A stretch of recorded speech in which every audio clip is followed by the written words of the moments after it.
But then I went and I pulled some things out and I'm like, I don't like this anymore.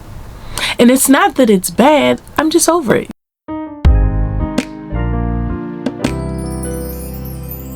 Hello everyone, thank you so much for stopping by the channel. My name is Talisha and I also go by CreativiTeeByT, and in today's video I'm going to be sharing with you my thoughts and reflections on memade May 2024. So if you don't know what memade May is a challenge that was set up initially by a sewist named Zoe Edwards, and she basically just wanted to challenge herself in the month of May to see if she could use the pieces in her wardrobe for her garments.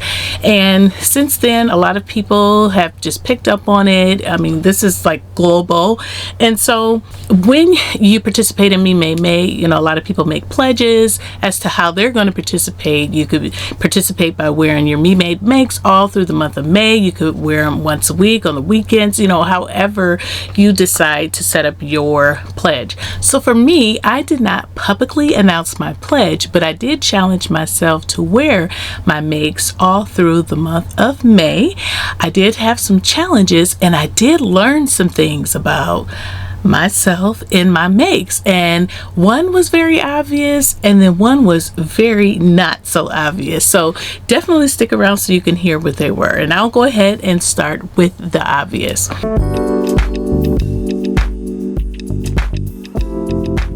The obvious is that I need more separates, okay?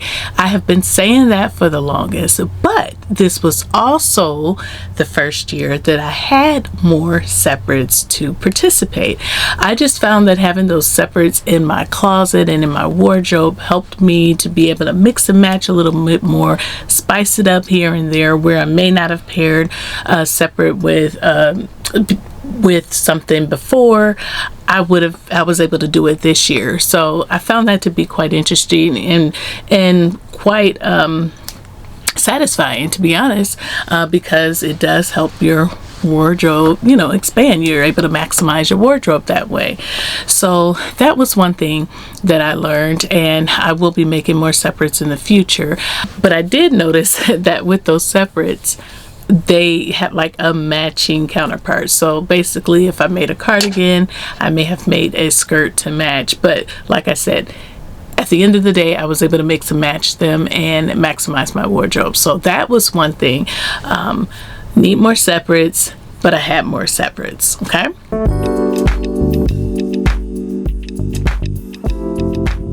the second thing that stood out to me was the reason why I struggle, because I do struggle every memade May to figure out if I'm going to be able to make it all the way through, is because I don't have enough memades for one particular season. I feel like I have a lot of clothing and I sometimes feel guilty. Do I need to be making any more? You know, because I'm constantly going. But what I found out was, yes, I have a lot of memades, but I don't have enough for one season, in particular the in-between seasons. So I'm in a climate where, you know, we definitely have all 4 seasons. Right now for spring, it fluctuates in temperature. So it may be 70 degrees one day, it may be 80 degrees one day, and then you wake up the next day and it might be 50 with a high of 60. So because of that, I don't have enough space in my wardrobe to put all the clothing that will take care of those temperatures in my closet. So I still have some packed away, and right now it's at a 50-50. I have some 50% warmer clothing in my closet out ready, you know, for me to iron and wear, and then I have some cooler. So because of that, I just don't have enough to make it all the way through May. I recently made a top that a raglan sleeve top with it was New Look 6709, I believe. If not, I'll put it in the screen. And those type of makes with the elbow length sleeves or 3/4 length sleeves and just, you know, coverage are the type of things that I need in my wardrobe to get me through the month of May comfortably. Okay, so I just need to make sure that I am focusing on the more transitional months to make sure that I have enough to go around if that is my desire. And it is not my desire. I spend a lot of time in my sewing room.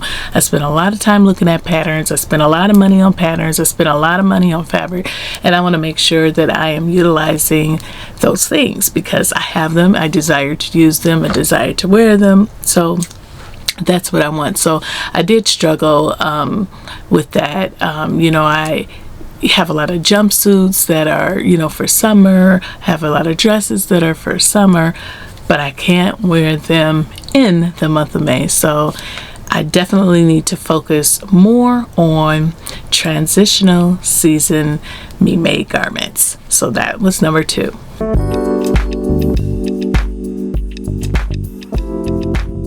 And then for the third topic of this discussion, I learned, and I am so shocked about this, that I'm tired of some of my me-mades. I never thought that I would get to this point. I love my makes. I love my clothing. But then I went and I pulled some things out and I'm like, I don't like this anymore. And it's not that it's bad, I'm just over it. You know, I've had a lot of these me-mades for 3 seasons, so 3 years, and I'm just ready for something new. Now, some of the me-mades that I am referring to are very well made, some are not. You know, they were maybe done early on in my sewing journey, and so the ones that I feel like are not so great, I'm just going to toss. There's no reason to try to upcycle them. There's probably not enough fabric to do it well, so I'm just going to let them go. I've often wondered what happens, like when do people get into a point of their journey, you know, with their me-mates that they're so attached to that they're ready to let them go.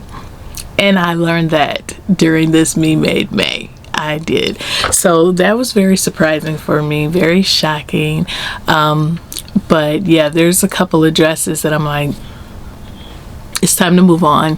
We're not even donating you. So yeah, I definitely had an opportunity to reflect, which was some of the purpose of Me-Made May, to reflect on my me-mades and decide what works for me and what doesn't. Now, it could just be that it's the ones that I go for in May, because every year I try to do this challenge, and I do.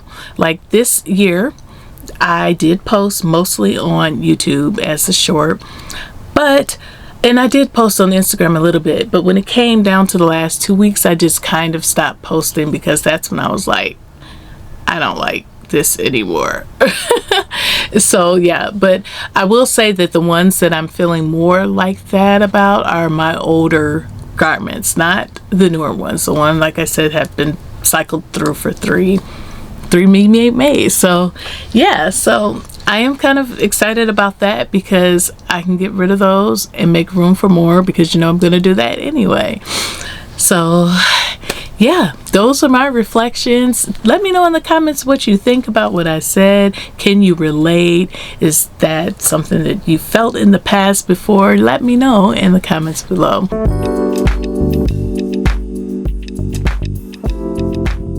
So as for my sewing plans for the rest of this week, I have finished my dress for the white party for the Chicago Frocktails. I made this dress.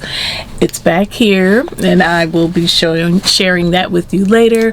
But I do want to say that I did not have this pattern when I thought that I was going to have it.